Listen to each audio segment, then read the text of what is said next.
Yesus maju, nyatakan kuasanya. Kita buat iblis gemetar, kalahkan tipu dayanya dengan kuasa namanya. Bangkit, serukan nama Yesus. Bangkit, serukan nama Yesus. Maju, maju, nyatakan kuasanya. Kita buat iblis gemetar, kalahkan tipu dayanya dengan kuasa namanya. Nama Yesus, nama Yesus, menara yang kuat. Nama Yesus, kota benteng yang teguh.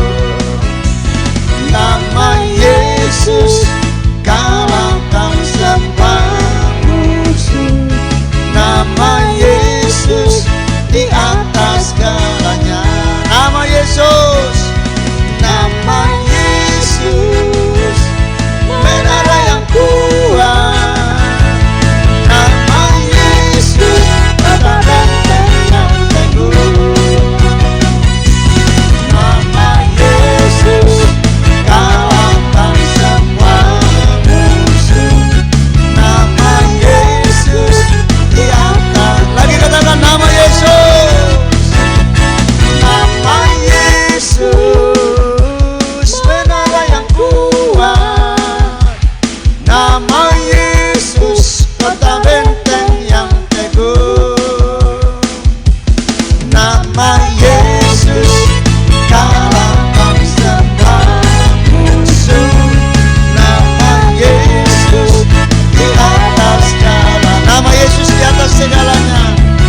Nama Yesus di atas. Nama Yesus di atas segalanya.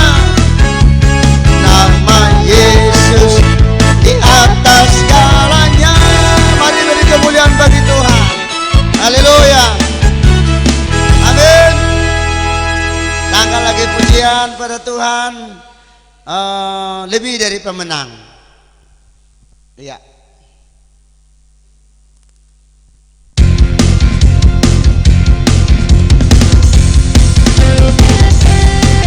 Haleluya.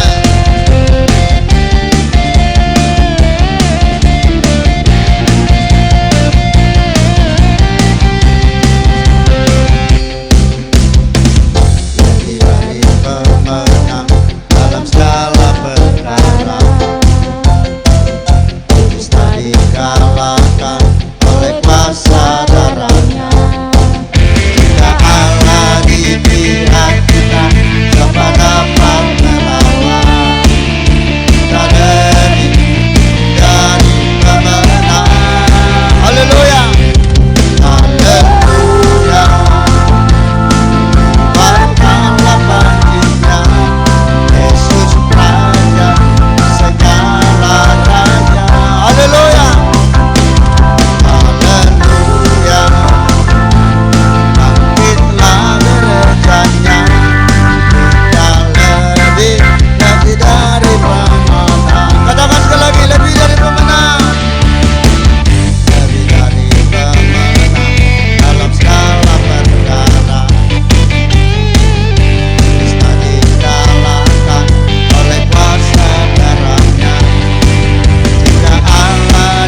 mempelai Tuhan pasti menang. Ya, aku senantiasa memandang Tuhan. Haleluya.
Bahwa Yesus anak domba Allah menang, kita bersama dia, dia bersama kita menjadi pemenang. Baiklah, kita akan persiapkan hati kita untuk dengarkan firman Tuhan malam ini. Mari kita angkat pujian. Ku tahu hidupku adalah penyembahan. Haleluya.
adalah penyembahan. Kau hidupku adalah penyembahan. Kau ciptakanku dalam kemuliaan-Mu. Kau hidupku berharga di matamu.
Ciptakan untuk menjadi penyembah-Mu ya Tuhan.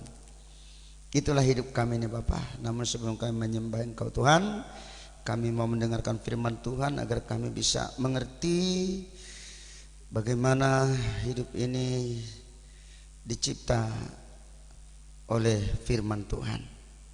Karena Allah adalah pencipta. Allah pencipta kami lewat firman Tuhan.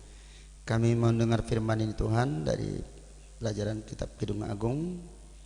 Kiranya Tuhan membuka firman Tuhan, apa yang menjadi inti rahasianya bagi kami malam ini. Roh Kudus yang berbicara kepada kami. Dalam nama Tuhan Yesus, kami mau mendengarkan firman Tuhan. Bersama kita berkata, amin. Silakan duduk. Salam. Ya, salam sejahtera dalam nama Tuhan Yesus Kristus. Juga sidang jemaat yang ada di rumah yang masih menjalani PSBB, kita dengar bahwa COVID-19 untuk daerah kita sudah mulai banyak menurun ya. Udah sangat gembira kalau kita percaya ini akan sudah segera normal kembali beraktivitas ya. Sebabnya kita harus terus berdoa, membawa dalam doa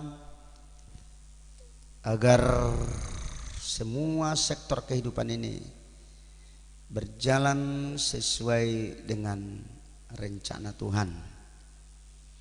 Nah, sebab itu kita akan teruskan pelajaran kita, yaitu dari Kidung Agung pasal yang kedua. Kita baca sekarang ayat yang kedua.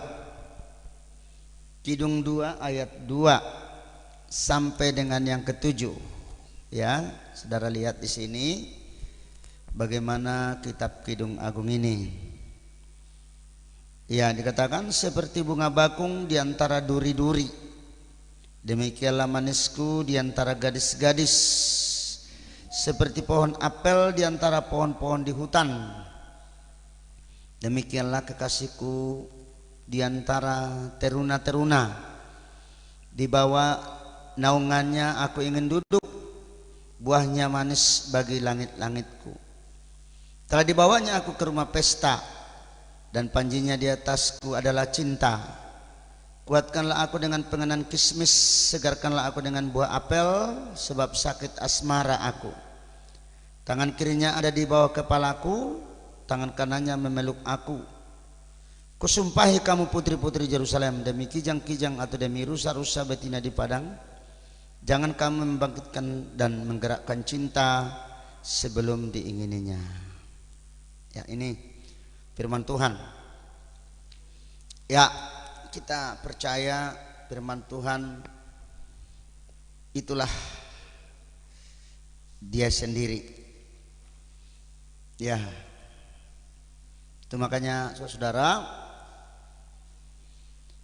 kita tentunya kalau mendengar firman ini, ya, firman ini harus menjadi satu pengalaman bagi kita. Artinya kita mengalami firman Tuhan itu. Ya. Jadi orang dengarkan firman Tuhan, begitu dia dengar, nanti kita harapkan firman itu jadi pengalaman.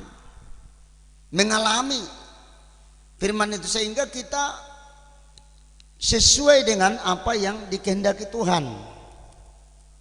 Ya, Yesus mau mengangkat kita sampai pada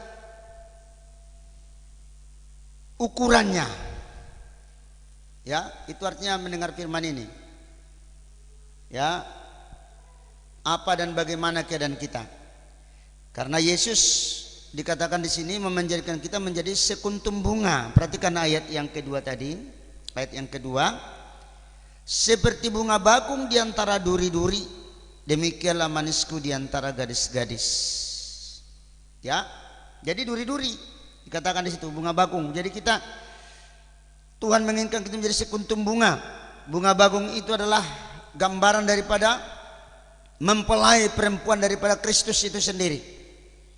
Ya, dalam pakaian yang putih cemerlang, itulah mempelai. Coba buka dalam Wahyu 19. Wahyu 19 di sini digambarkan bagaimana pakaian mempelai itu berkilau-kilauan, ya, di dalam Wahyu 19 ayat yang ke-8, ya, atau saya mulai ayat yang ke-7. Marilah kita bersukacita dan bersorak-sorai dan memuliakan Dia, karena hari perkawinan anak domba telah tiba dan pengantinnya telah siap sedia. Dan kepadanya dikaruniakan supaya memakaikan lenan halus yang berkilau-kilauan dan yang putih bersih. Lenan halus itu adalah perbuatan-perbuatan yang benar dari orang-orang kudus. Inilah pakaian mempelai. Ya, pakaian mempelai. Artinya Tuhan menjadikan kita menjadi mempelai wanita atau gereja. Pakaiannya itu dikatakan ya berkilau-kilauan. Ya, berkilau-kilauan. Jadi sangat indah pakaian itu. Ya, bright and clean. Jadi satu pakaian yang fine linen, bright and clean. Ya, itulah pakaian mempelai. Jadi sekarang saatnya, ya, supaya mempelai laki-lakinya ingin menyempurnakan bunga bakung tadi. Bunga bakung itu gambaran daripada mempelai wanita. Nah, jadi kita ini dikatakan tadi, coba kembali Kidung Agung 2. Perhatikan Kidung Agung 2 ayat 2. Seperti bunga bakung di antara duri-duri, demikianlah manisku di antara gadis-gadis. Ya. Jadi jangan kita mengatakan, oh aku tidak khawatir, aku ini ya mengikut Tuhan ini tidak perlu khawatir, belum tahu, ya.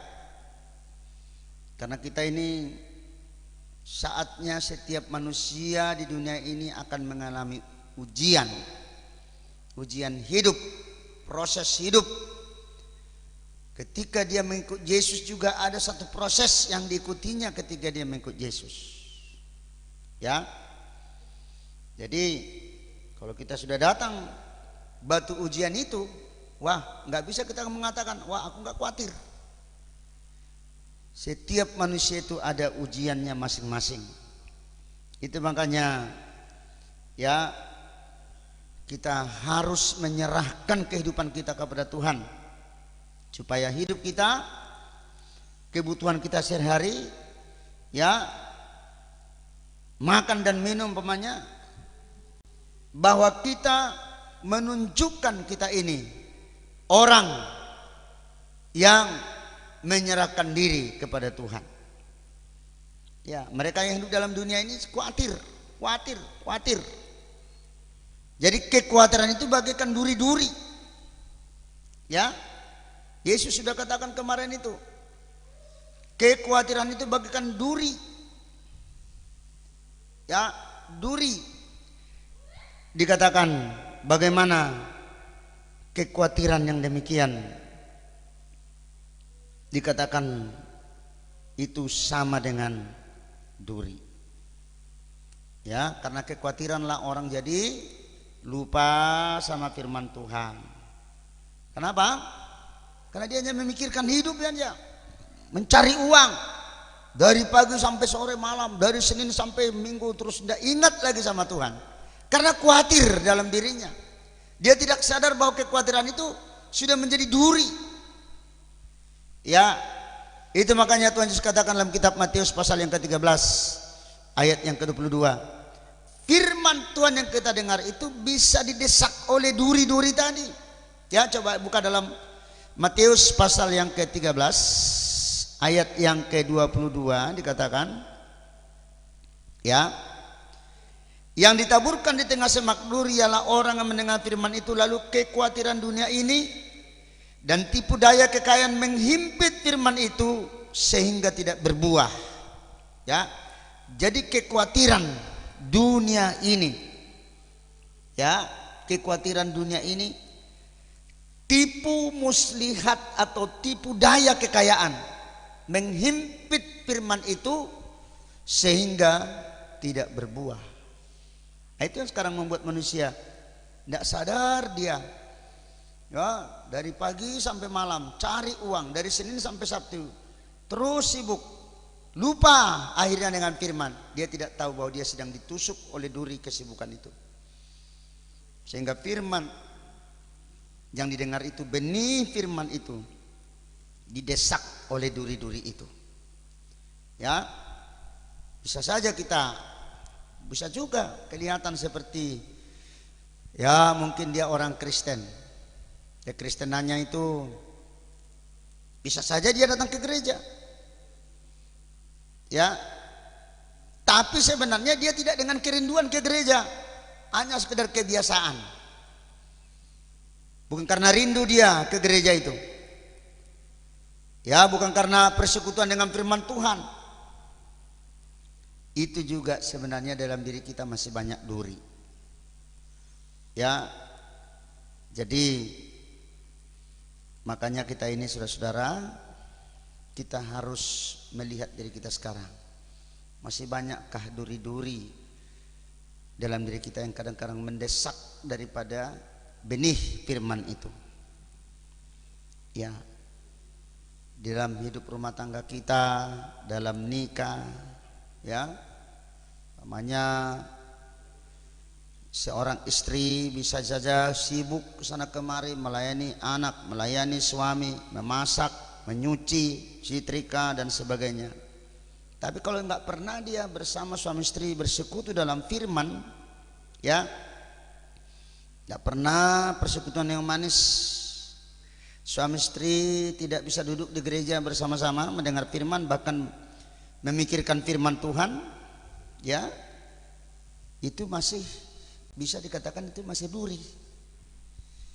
Ya, jadi kita renungkan, apakah nikah kami sekarang ini sudah kami bawa kepada Tuhan? Karena dikatakan oleh Tuhan Yesus, coba Ibrani 6 ayat yang ke-8, Ibrani pasal yang ke-6 ayat yang ke-8.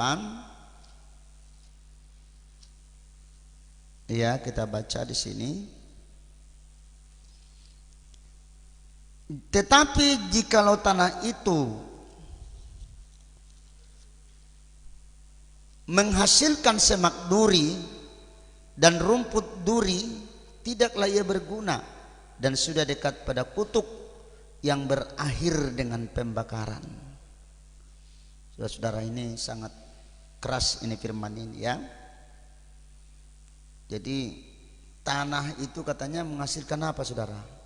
Semak duri, tanah hati kita itu. rumput duri, nggak ada gunanya kan? Itu sudah dekat kepada kutu. Curse. In the end it will be burned. Sudah dekat pada pembakaran. Jadi hati kita jangan seperti duri-duri, tapi jadilah seperti bunga bakung. Amin. Seperti bunga, karena nanti ya lihat itu, karena dunia ini, saudara pikir dunia ini juga jadi duri ini. Ini sebenarnya duri dunia ini yang sedang menghasut, menggoda manusia. Terus supaya manusia jangan mengingat Tuhan. Itu makanya sekarang sibuk dalam dunia yang fana ini. Ya. Dan kita ingat nanti suatu saat dunia ini akan dihukum Tuhan. Karena dunia ini akan mengarah kepada kebinasaan. Dunia ini akan mengarah kepada kejahatan. Dunia ini akan mengarah kepada persundalan.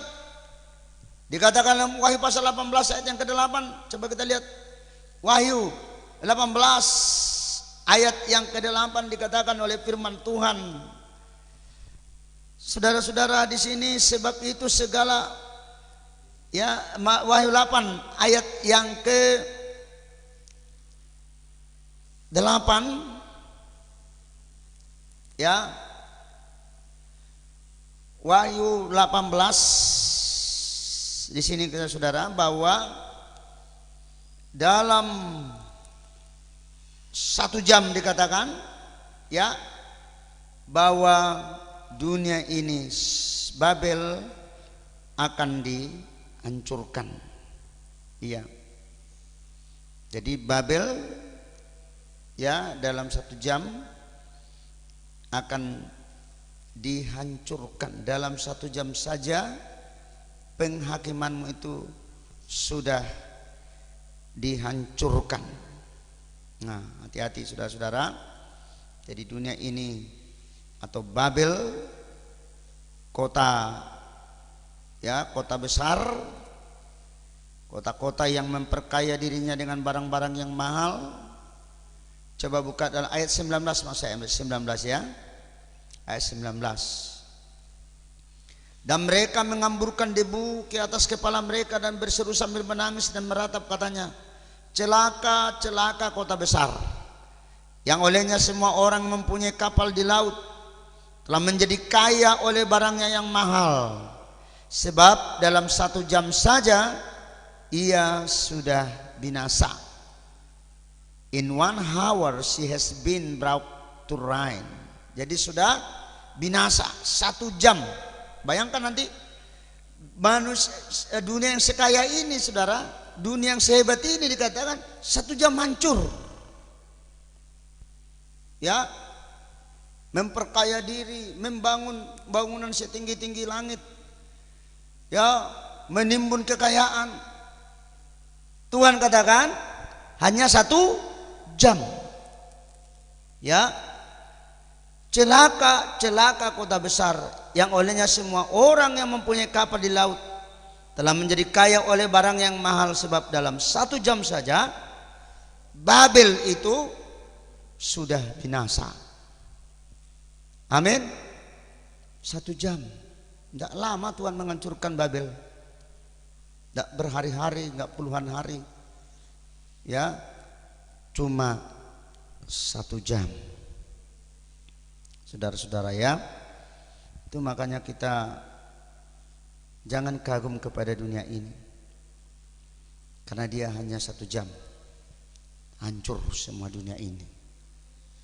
Itulah disebut dengan hukuman atas sundal besar, yaitu Babylon.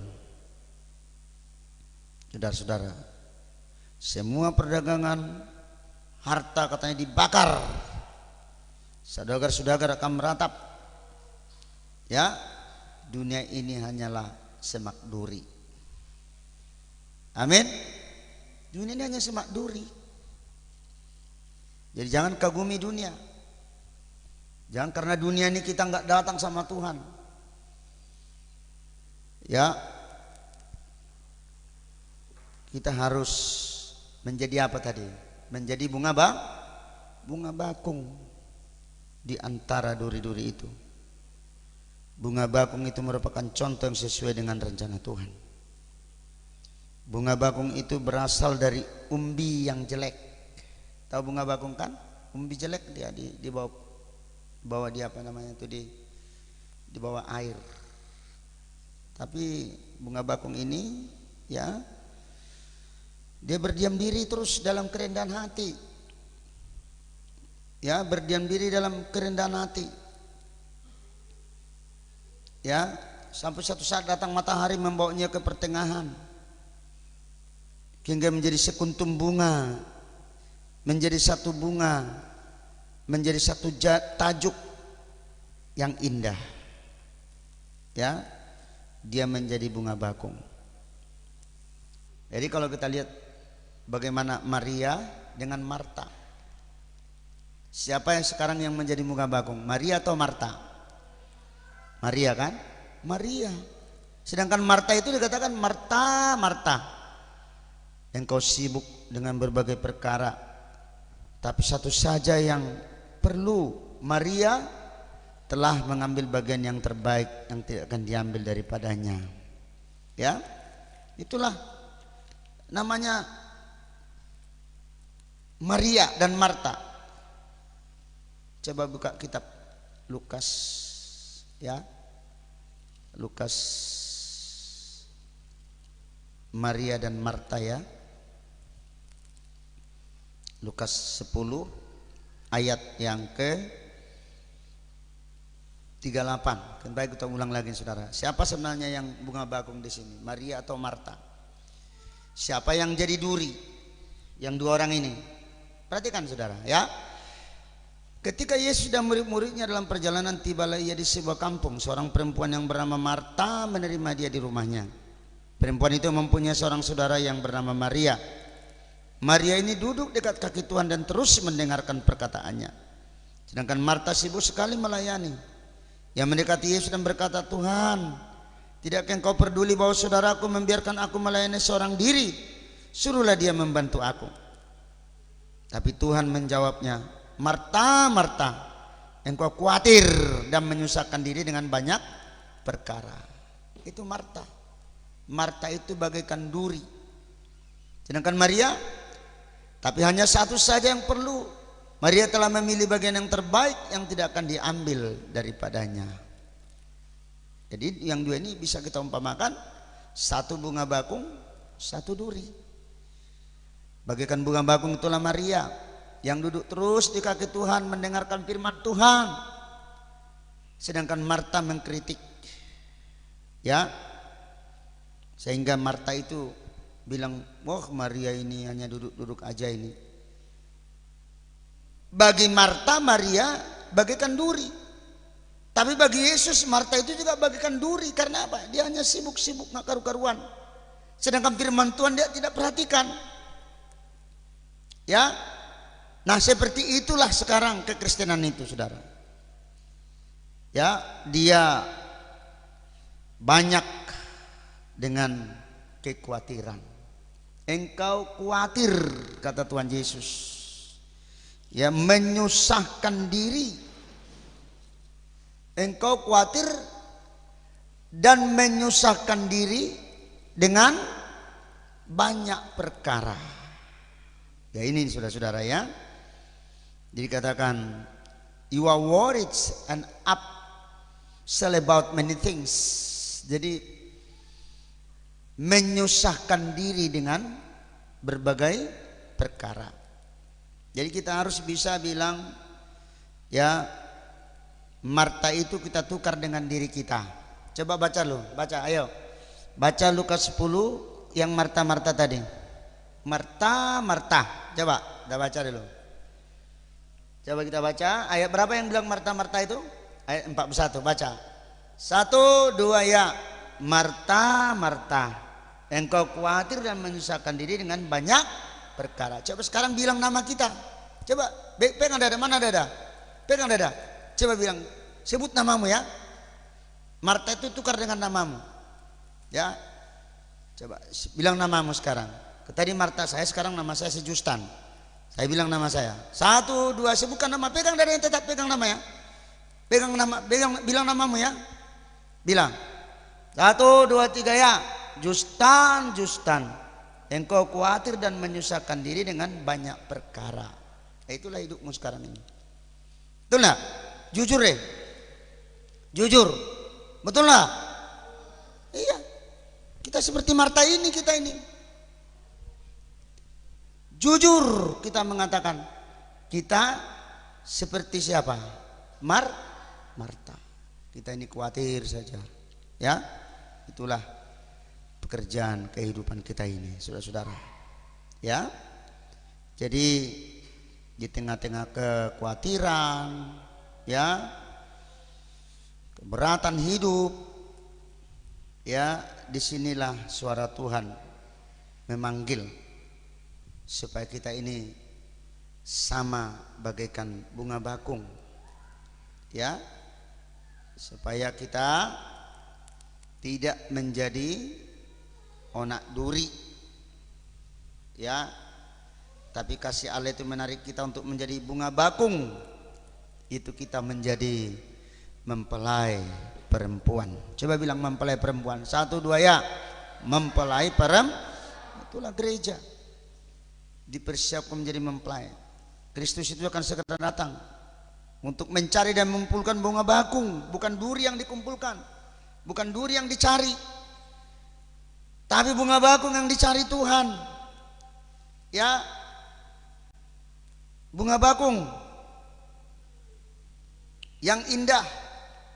Dia mengubah kita seteladan dengan dia seperti gambarnya. Dia mau mengubah kita menjadi sama dengan dia.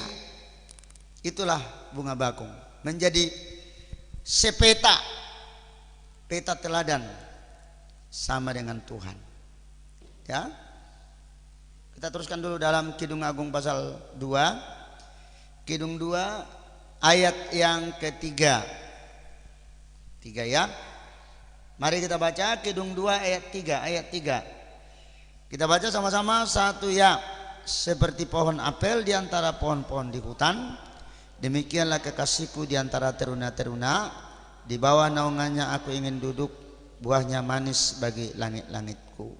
Kekasihku di antara teruna-teruna. Iya.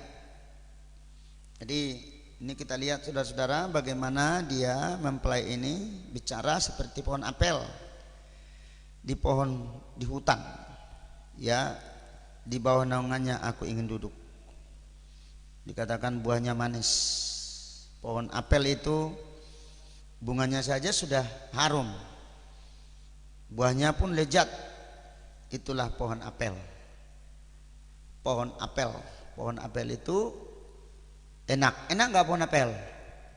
Nah, ya, begitu juga suami itu harus seperti pohon apel kepada istrinya, menunjukkan sikap yang baik, sikap yang mengasihi.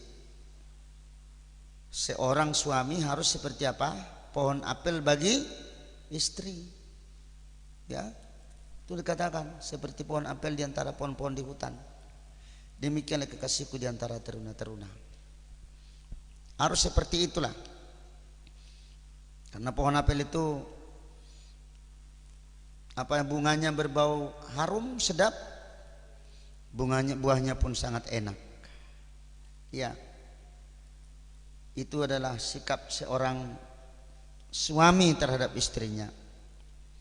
Harus menunjukkan sikap yang penuh kasih sayang, sehingga istri bisa merasakan bagaimana baiknya sikap dari suami mereka kepada istrinya, yang diperlakukan dengan lemah lembut. Itu saudara ya. Iya, dikatakan tadi seperti pohon apel di antara pohon di hutan. Cuman hati-hati pohon di hutan.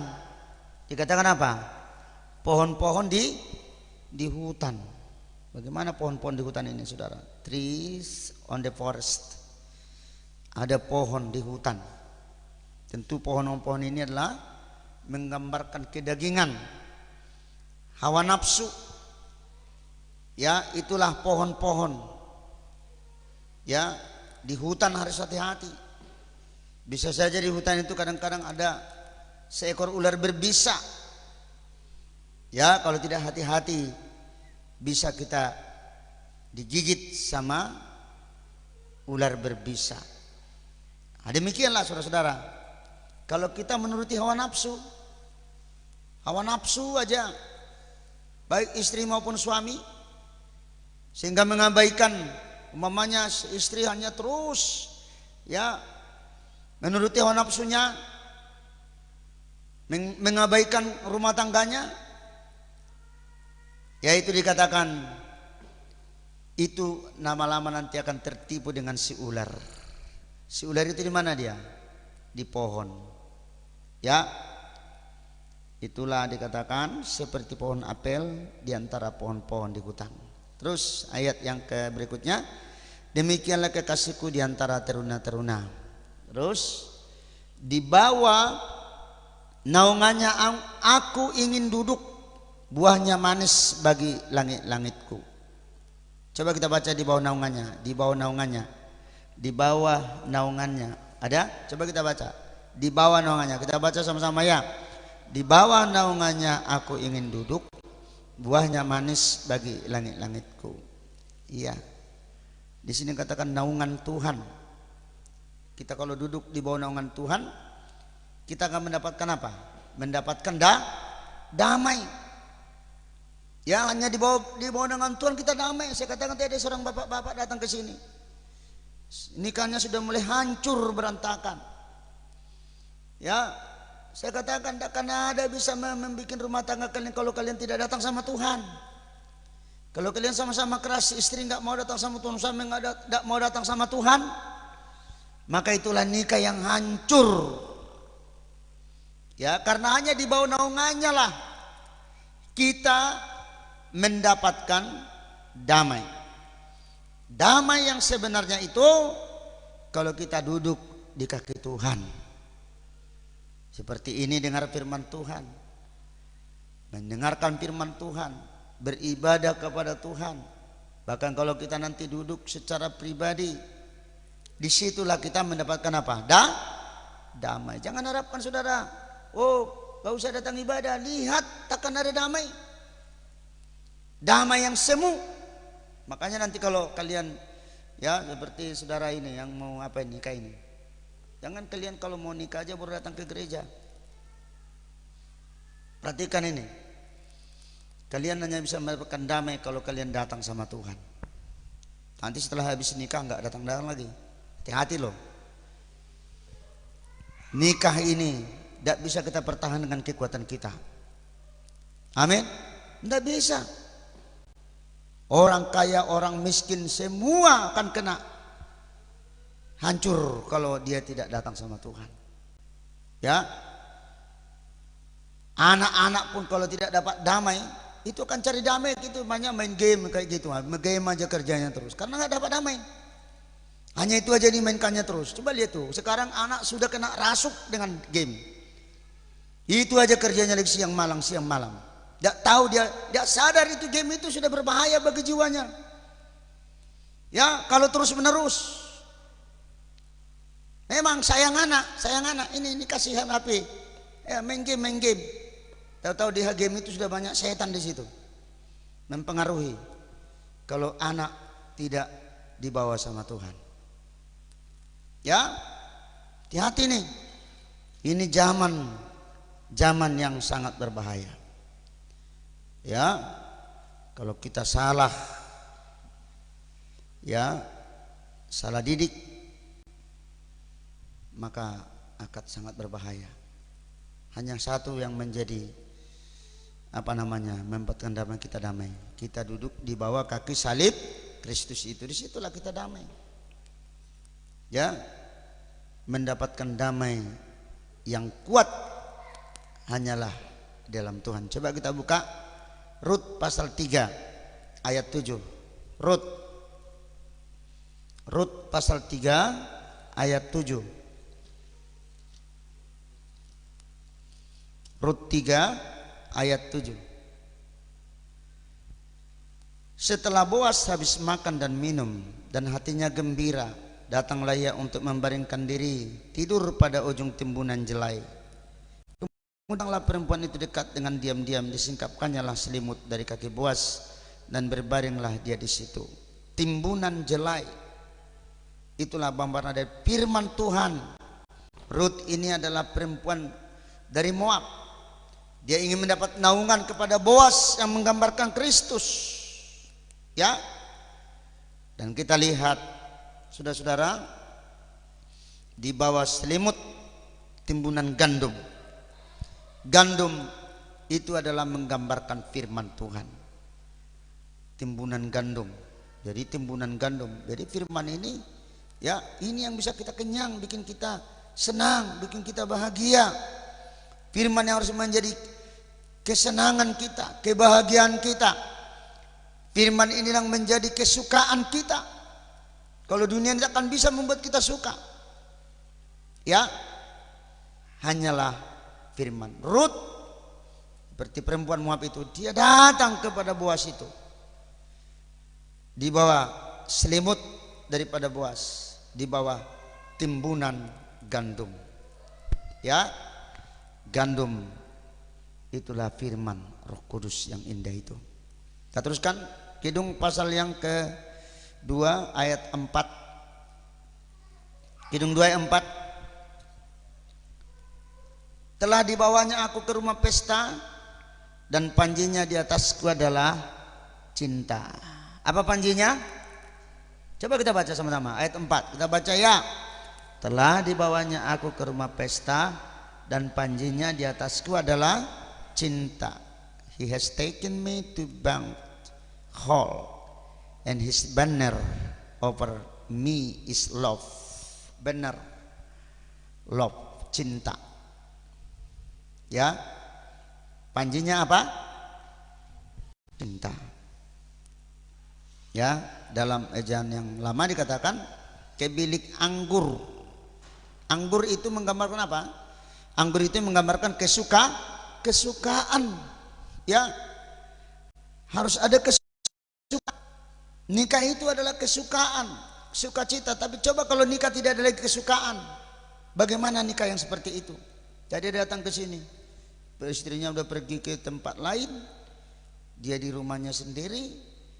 Bagaimana makannya sudah nggak karu-karuan lagi, sudah nggak ada kesukaan. Kalau nikah tidak ada lagi ada kesukaan, anggur, nikah itu akan hancur berantakan. Hanya karena ada anggur, itulah firman Tuhan.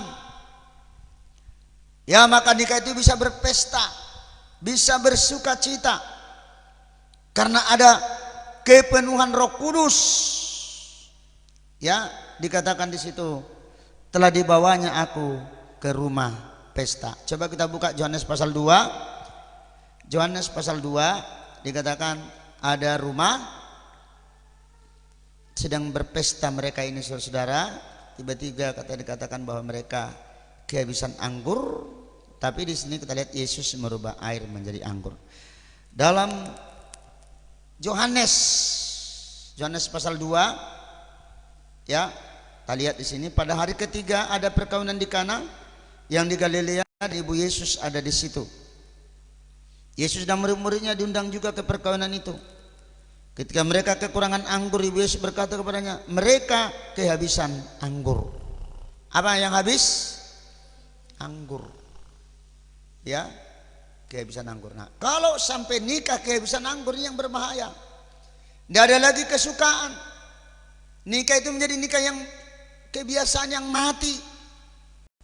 Si istri tidak lagi suka dekat suaminya, si suami tidak lagi suka dengan istrinya. Itu gambaran daripada nikah yang sudah kehabisan air anggur. Kata Yesus kepadanya, mau apakah engkau daripadaku, ibu, saatku belum tiba. Maria sangat-sangat bertanggung jawab sebagai ibu melihat nikah itu. Tetapi ibu Yesus berkata kepada pelayan-pelayan, apa yang dikatakan kepadamu, buatlah itu. Di situ ada 6 tempat yang disediakan untuk pembasuhan menurut adat orang Yahudi, masing-masing isinya 2-3 buyung. Yesus berkata kepada pelayan-pelayan itu, isilah tempayan-tempayan itu penuh dengan air. dan mereka pun mengisinya sampai penuh. Bagaimana kalau tempat ini diisi air tetap jadi air? Diminum, masa air aja yang kau hidangkan terus. Sudah dikasih, tetap jadi air. Mana itu kira-kira? Isi tempat-tempat jadi air dengan air. Tahu-tahu begitu dikasih, tetap jadi air. Gimana kira-kira? Begitulah sekarang ini, kalau nikah itu bisa tetap jadi hambar. Kalau tidak bisa berubah menjadi anggur, kesukaan dalam rumah tangga. Ya, harus berubah dari air menjadi anggur. Lalu kata Yesus kepada mereka, sekarang cedoklah dan bawalah kepada pemimpin pesta. Lalu mereka pun membawanya. Iya, dicedok.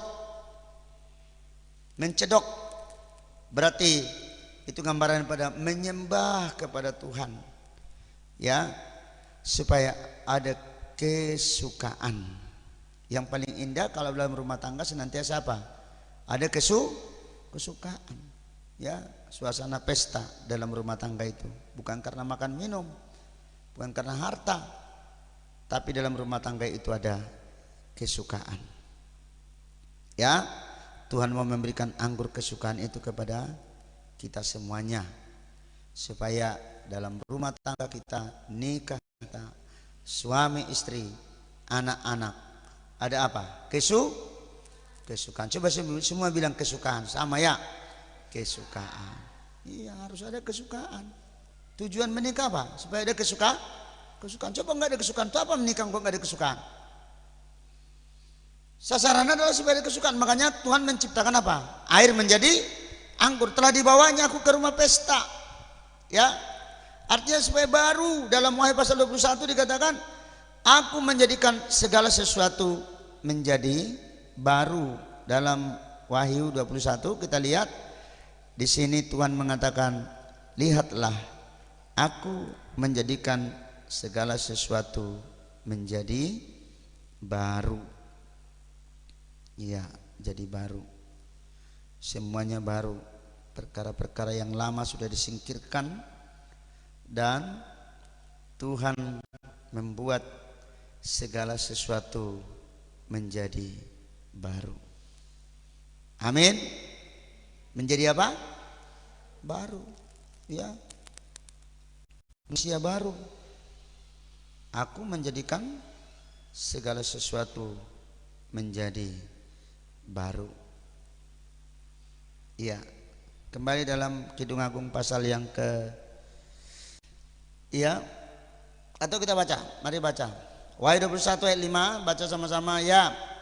Ia yang duduk di atas tahta itu berkata, lihatlah aku menjadikan segala sesuatu baru, dan firman-Nya, tuliskanlah, karena segala perkataan ini adalah tepat dan benar. For these words are trustworthy and true. Benar, perkataan ini adalah benar, baru. Nikah itu menjadi nikah yang berpesta karena ada anggur sukacita di dalamnya. Teruskan lagi Kidung Agung pasal 2 tadi ayat 4, masih ayat 4. Dan panjinya di atasku adalah cinta. Apa panjinya? Cinta, ya. Iya. Jadi kalau orang Israel itu berperang melawan Amalek, maka dikatakan Musa angkat tangan. Begitu Musa angkat tangan, maka Israel menang. Tapi ketika Musa sudah penat tangannya, Amalek yang menang. Diangkat lagi, Musa, orang Israel yang menang. Ya, diangkat lagi, orang Amalek kalah. Ya, coba buka dalam Kejadian 17. Kejadian 17 ayat Keluaran pasal 17 ayat yang ke-11. Mari baca Keluaran 17 ayat 11. Iya, baca sama-sama. Kita baca sama-sama ya. Dan terjadilah apabila Musa mengangkat tangannya, lebih kuatlah Israel. Tapi apabila ia menurunkan tangannya, lebih kuatlah Amalek. Iya, tangan diangkat. Coba angkat tangan kanan dulu. Coba angkat tangan. Ini apa namanya ini? Musa mengangkat tangannya. Apa yang lebih kuat? Israel. Kalau turun Amalek. Nah itu, jadi kita harus sering angkat tangan. Apa artinya nih? Artinya ini penyembahan, angkat tangan. Kalau Tuhan angkat tangan, Tuhan turun tangan. Kalau kita nggak mau angkat tangan, Tuhan angkat tangan. Nggak mau aku nolong kamu, kata Tuhan. Betul lah? Kalau kita angkat tangan, Tuhan turun tangan menolong kita. Kalau kita nggak mau angkat tangan, Tuhan angkat. Nggak mau aku. Maaf kata Tuhan. Kamu nggak pernah angkat tangan kok. Nggak pernahnya kamu berdoa, jarang kamu. Tapi kalau kita sering angkat tangan menyembah kepada Tuhan, maka dikatakan apa? Kalah Amalek. Amalek itu gambaran dari daging yang sering menyerbu kehidupan manusia. Coba Mazmur 141 ayat 2. Mazmur 141 ayat yang ke-2. Ya, mari kita baca. Sama-sama kita baca. 1 ya. Biarlah doaku adalah bagimu seperti persembahan hukuman, dan tanganku yang terangkat seperti persembahan korban pada waktu petang. Nah, tangan apa? Yang terangkat. Ini penyembahan. Itu makanya Musa tadi angkat tangannya, wah hebat, Israel menang. Tapi ketika tangannya sudah tidak mau lagi, Amalek yang menang. Jadi kalau kita kuat dalam menyembah Tuhan, maka persoalan apapun Tuhan akan tolong kita. Amin. Letaknya adalah dalam coba katakan penyembahan. Coba katakan penyembahan. Penyembahan. Jangan main-main ini. Apa namanya ini? Angkat tangan. Tanganku yang terangkat seperti persembahan korban pada waktu petang. Mari kita belajar untuk mengangkat tangan. Terus angkat tangan. Teruskan lagi. Kidung Agung pasal 2 ayat 5. Ayat 5. Kuatkanlah aku dengan penganan kismis, segarkanlah aku dengan buah apel, sebab sakit asmara aku. Wah, ini kata-katanya saudara sangat puitis. Kismis, ya, kismis, buah apel, penganan. Itu dikatakan saudara, kata-katanya ini sangat hebat. Kalau enggak ngerti, ini kata-kata apa ini katanya, ya. Tapi inilah firman Tuhan saudara, ya. Ini yang katakan satu pernyataan daripada mempelai perempuan jika ia tenggelam dalam kebesaran kasih Tuhan. Hatinya terlalu sempit, dikatakan, untuk menampung kasih yang begitu besar itu. Dia merasa tidak layak, dia merasa kecil dan tidak berlayak di hadapannya. Ya. Dikatakan bahwa itu sebenarnya adalah satu perasaan yang sangat-sangat besar. Pernyataan daripada mempelai perempuan. Bagaimana dia, segarkanlah aku dengan buah apel, sebab sakit asmara aku. Artinya saudara, tadi kalau dikatakan tadi ada panji-panji kemenangan, itu gambaran apa? Kita ini menjadi pemenang dalam Tuhan. Kalau kita suka tadi seperti tadi, mengangkat tangan kepada Tuhan, menyembah kepada Tuhan, maka kita bisa katakan kepada maut, maut telah ditelan, ya, iblis telah kalah. Maka kita mengangkat panji-panji kemenangan. Amin. Coba kembali kita buka 1 Korintus 15. 1 Korintus 15 ayatnya yang ke-55. 1 Korintus 15 ayat yang ke-55. Mari kita baca 1 Korintus 15 ayat 55. 54 kita mulai. Dan sesudah yang dapat binasa ini mengenakan tidak dapat binasa, dan dapat mati ini mengenakan yang tidak dapat mati, maka akan genaplah firman Tuhan tertulis, maut telah ditelan dalam kemenangan. Hai maut, di mana kemenanganmu? Hai maut, di mana kesengatmu? Sengat maut ialah dosa, dan kuasa dosa adalah hukum Taurat. Tapi syukur kepada Allah. Mari kita baca 37 sama-sama. 53, 57 sama-sama kita baca. Ya, tapi syukur kepada Allah yang telah memberikan kepada kita kemenangan oleh Yesus Kristus Tuhan. Kuat lagi, kuat. Baca, kuat. Syukur. 1, 2 ya. Tapi syukur kepada Allah yang telah memberikan kepada kita kemenangan oleh Yesus Kristus Tuhan kita. Iya. Thanks be to God. He gives us the victory through of our Lord Jesus Christ. Jadi dia syukur.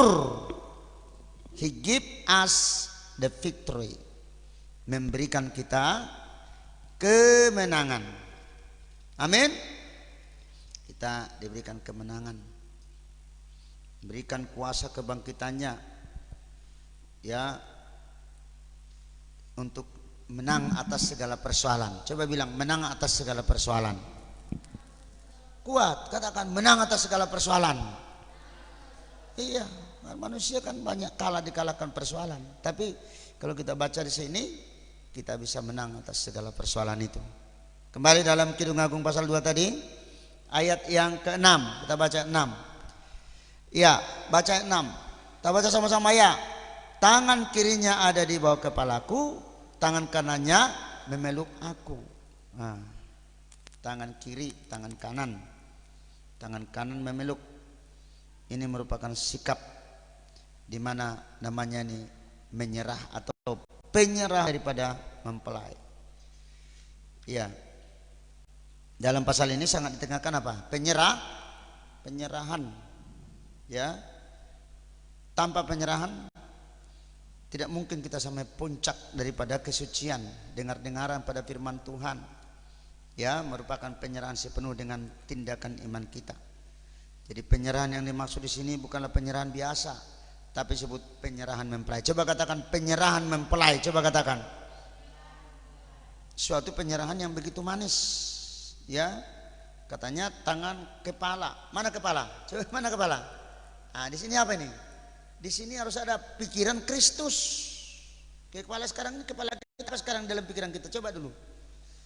Coba. Apa sekarang di pikiran saya ini? Uangkah, masalahkah, persoalankah? Tapi kalau kita sudah datang sama Tuhan, maka di kepala kita ini apa? Ada Kristus. Coba bilang, ada Kristus.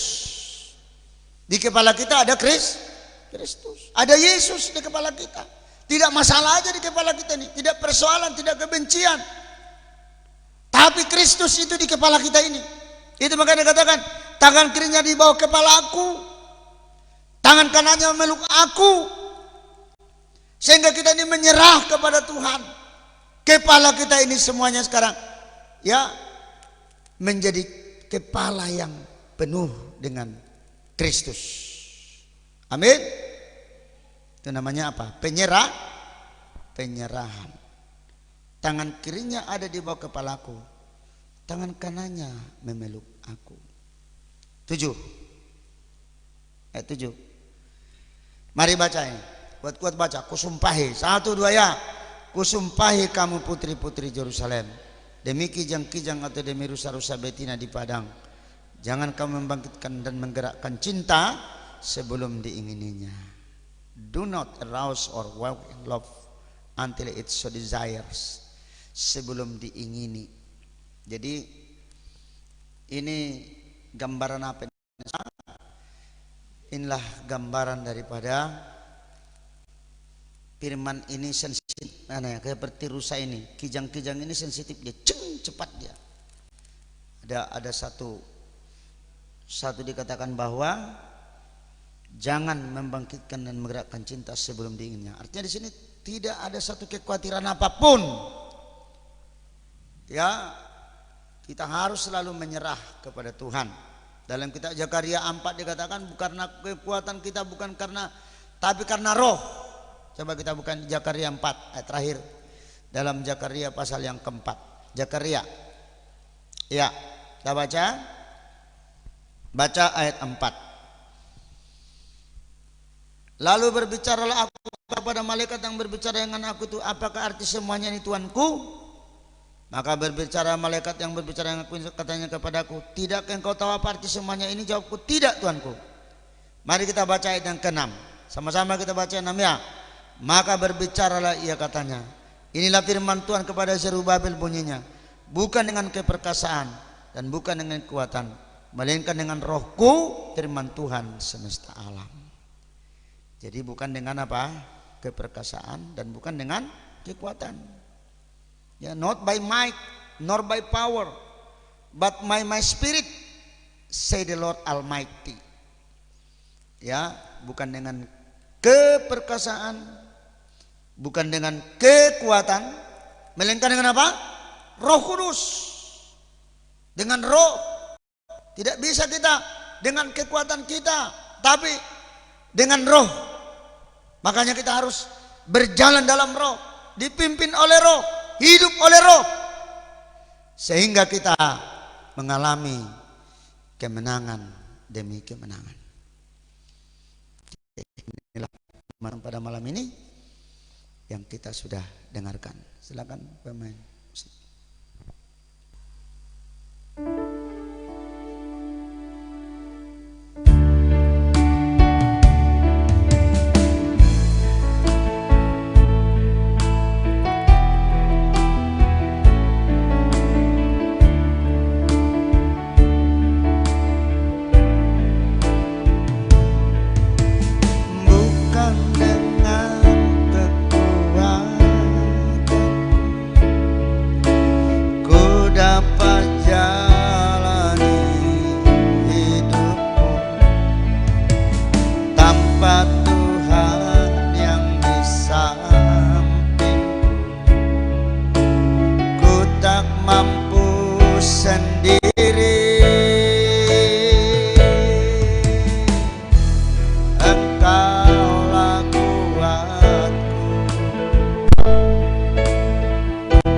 Yang menopangku, ku pandang wajahmu dan berseru, pertolonganku datang darimu, peganglah tanganku, jangan lepaskan.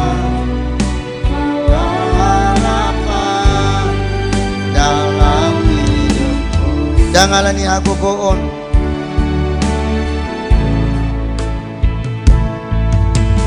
Janganlah aku bohong. Boyau maradalan bingol. Aku nang hona di lambuki. Tumso boyau songono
wajah-mu, ku pandang wajah-mu dan berseru, pertolonganku datang darimu. Peganglah tanganku, jangan lepaskan. Kaulah harapan dalam hidupku.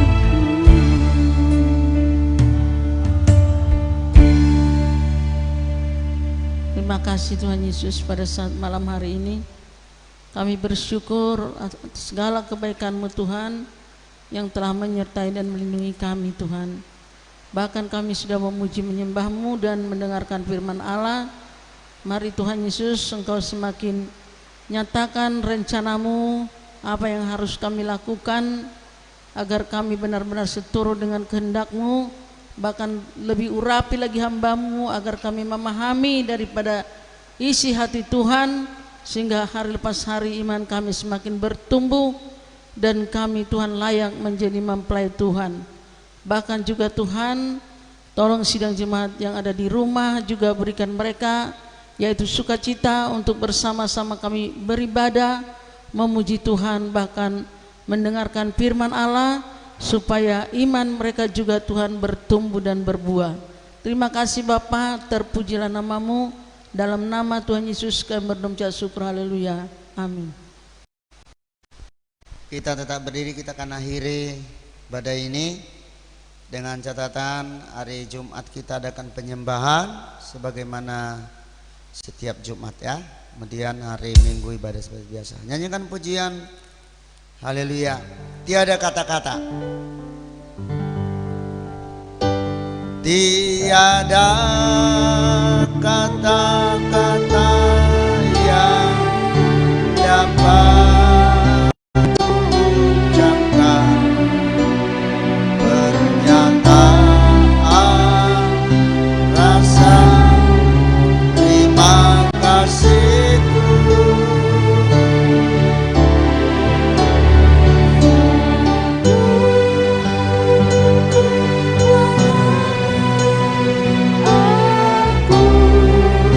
Persembahkan pada Yesus, mempelayan aku cinta. Mari angkat tangan. Tiada kata-kata yang dapat kuucapkan, tiada kata-kata yang dapat kuucapkan pernyataan rasa terima kasihku. Seluruh jiwa raga aku persembahkan pada Yesus, mempelayan aku cinta. Terima kasih Tuhan. Sebentar kami akan pulang ke rumah masing-masing. Kalau mungkin ada sakit penyakit yang mengganggu kami malam ini, penyakit-penyakit apapun, kami tolak, kami tinggi dalam nama Yesus. Dan segala beban permasalahan ya Tuhan, Engkau sanggup mengambil semuanya dengan kuat kuasa-Mu. Terima kasih Bapa, terima kasih. Kiranya Tuhan memberkati.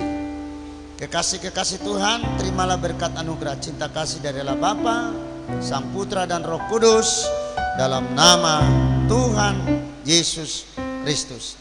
Bersama kita berkata, amin. Selamat malam.